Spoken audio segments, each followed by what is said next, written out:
Welcome back to the channel, everyone. If you love captivating stories about men transforming into women in unique and fascinating ways, then be sure to subscribe and give this video a thumbs up. Now, let's jump right into today's tale. Chapter 1. The Secret Threat. The sun was beginning to set over the Hidden Leaf village, casting a golden glow on the Hokage's office. Inside, the atmosphere was anything but serene. Papers were scattered across Tsunade's desk, maps and reports pinned to the walls, and Shizune frantically shuffled through scrolls, her brow furrowed in deep concentration. The tension in the room was palpable as Tsunade leaned back in her chair, her hands steepled in front of her face, and her sharp eyes locked on Jiraiya, who leaned casually against the windowsill. "You're sure about this?" Tsunade's voice was low but firm. Jiraiya nodded, his usual playful demeanor replaced by an uncharacteristic seriousness. "My sources in Kumogakure don't get things wrong. Whatever they're working on, it's big. Bigger than anything we've seen before." "Ow?" Shitsune, who had been quietly scanning a report, glanced up. "Do we have any specifics? Weapons? Tactics?" Jiraiya shook his head. "Not yet. All I know is that the Raikage's inner circle is keeping this under wraps. Only a handful of their top leadership knows the full details, and they're guarding it like their lives depend on it, which, honestly, they probably do." Tsunade frowned, drumming her fingers on the desk. "If it's a weapon, it could mean trouble for the entire ninja world, not just Konoha.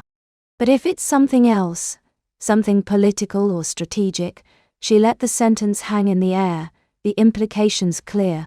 Jiraiya crossed his arms, his expression grim. "That's why we need to know. But here's the problem.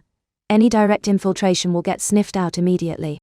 Kumogakure's been on high alert ever since the Akatsuki started stirring up trouble.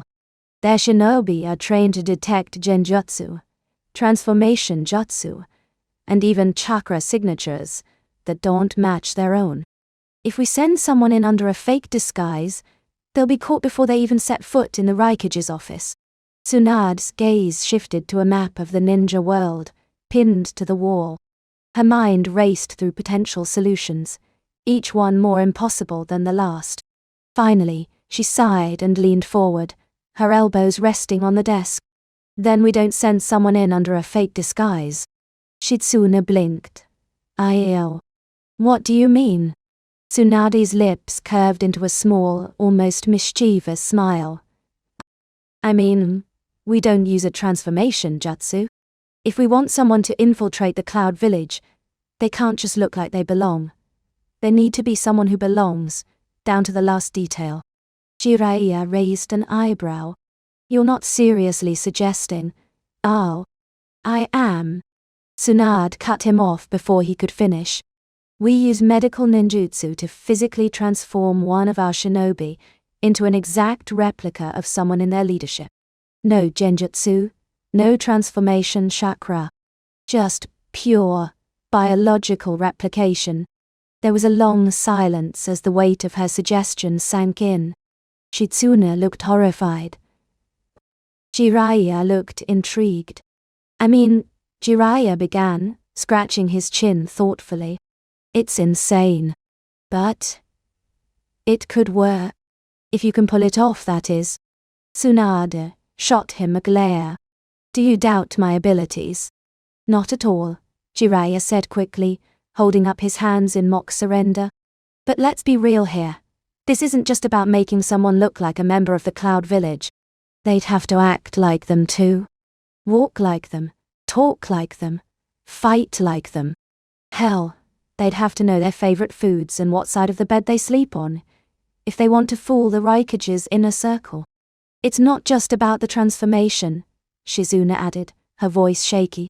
"Whoever we choose would have to live as that person for weeks, maybe even months. The psychological strain alone."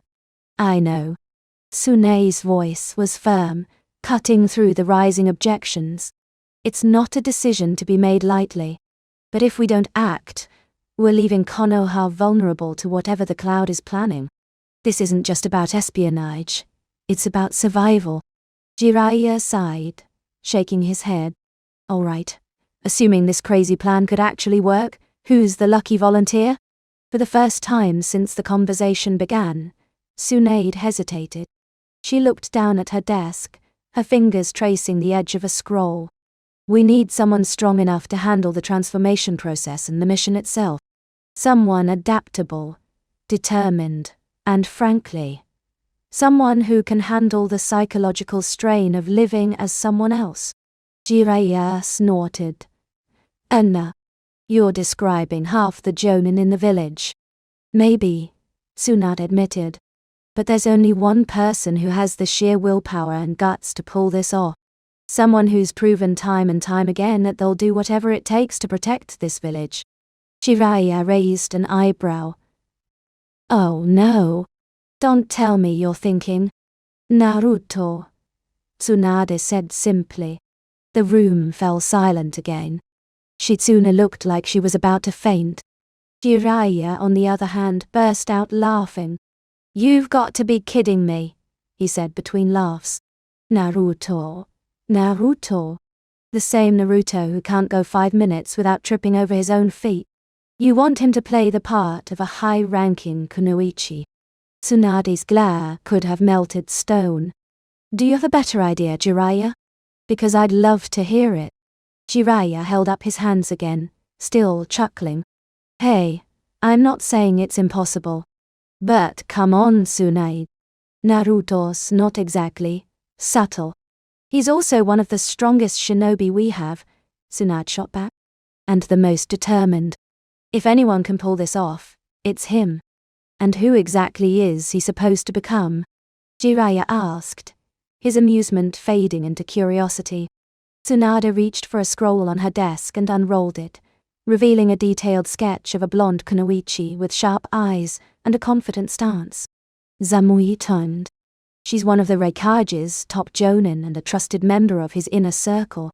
From what we know, she has access to the information we need. Jiraiya let out a low whistle. Wait. Samui, huh? Well, let's just say she's got a lot going on.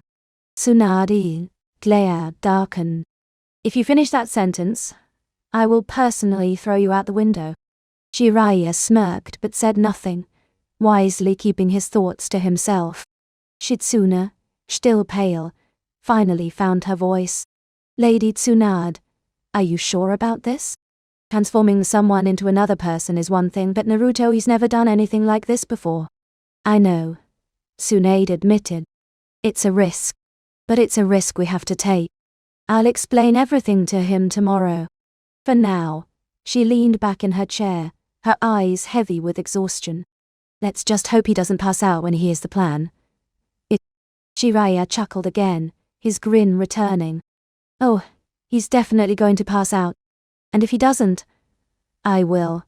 For entirely different reasons. Tsunade didn't dignify that with a response.